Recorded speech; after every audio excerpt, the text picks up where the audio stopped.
Hello everyone. I wanted to come on here to clear up some confusion and rumors about what's going on in the P0R School Division in regards to the pornographic books that my husband and I came across in the Carmen Collegiate Library.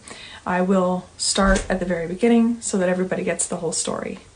So, what made us look into the books at our kids' school? Well, I'm sure that everyone by now has seen quite a few stories coming out of the US of parents finding pornographic and sexually explicit books in their children's schools. After seeing a number of these stories myself, I came across a list of books that have been removed from numerous schools across the United States. I was mortified to find a number of the books on that list stacked on top of my child's dresser. My stomach sank, and I felt sick knowing that these books had come from the very place and the people that I had entrusted with my child's safety and well-being. My husband and I decided to set up a meeting with the principal to express our concerns about the content of the books and to obtain more information in regards to where they're kept and which children have access, etc. The principal's response was initially positive, and she agreed that the books should be investigated and reviewed to ensure that they were in fact age appropriate. Children as young as 11 have access to this library. This made my husband and I feel optimistic that this issue would be resolved relatively quickly.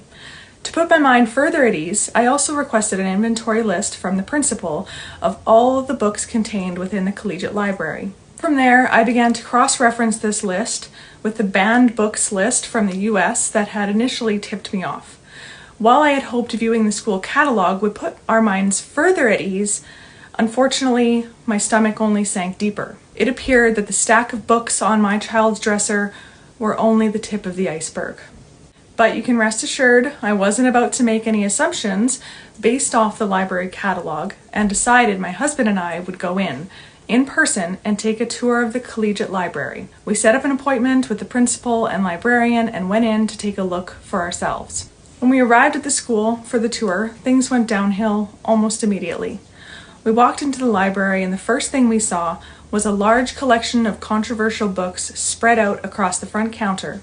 If controversial books being in the students' faces every time they checked a book out wasn't concerning enough, we then asked to see the back room, where they kept more advanced books for the mature students. When I attended the school, and to my understanding at that time, this room was where you might find the Stephen King novels and whatnot. Upon entering that room, the first thing we saw was a bookshelf dedicated to sexually explicit and pornographic books. Despite being from a specific section in the library and being of a specific genre, the books we found in the library catalog are from many different genres and areas. Having already done our research on the contents of some of these books, my husband and I proceeded to pull books off the shelves and began asking the principal and librarian very specific questions about their contents. Are books that instruct minors on how to access 18+ venues for random sex appropriate for a school library? Do you think kids should have access to books that provide step-by-step instruction on how to masturbate and how to perform a blowjob? What is educational about books that introduce minors to 18+ sex apps like Grindr? Following our visit to the library, my husband and I decided this wasn't something that should be kept quiet. We felt this was something that the entire community had the right to know about.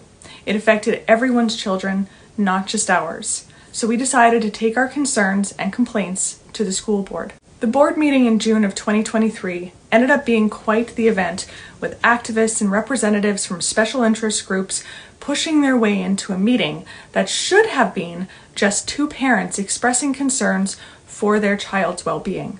I read actual quotes from the books because no one would have believed the horrors inside these books if I hadn't. Never in our wildest dreams did we think the board would choose to side with political activists pushing the DEI agenda over concerned parents whose only motive is to protect their children.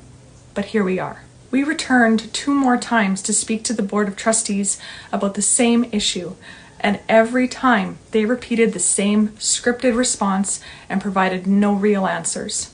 Even after we submitted a physical petition that garnered over 1,300 signatures from concerned parents and community members within our division, they still stuck to that initial scripted statement, which was, The board reaffirms our administrative procedure number 202, library material selection, as the means for the selection of books in our libraries, and as the means of ensuring that our schools' learning resources support the mental, physical, moral, emotional, and social development of students by recognizing that there is a need for a wide range of learning resources at varying levels of difficulty, various formats, and with a focus to support the diversity of students, staff, and communities. How does reading about kink fetishes and bestiality support our students' emotional development? How does learning how to perform a proper blowjob or how to sneak into adult saunas for random sex support children's social development? How is this material educational? These are all questions the board has to this day refused to answer. If anyone is still in doubt that these books are in fact in the Carman Collegiate Library, I have uploaded the library catalog to Substack. I encourage everyone to go take a look for themselves. The link is in the description. And anyone in other divisions who are curious about what is in your child's school, I strongly encourage that you do what I did and go to the school and ask for a catalog of all the books contained within your child's library. As a parent, you have a right to know what your child has access to at school. Bye for now. Talk to you later.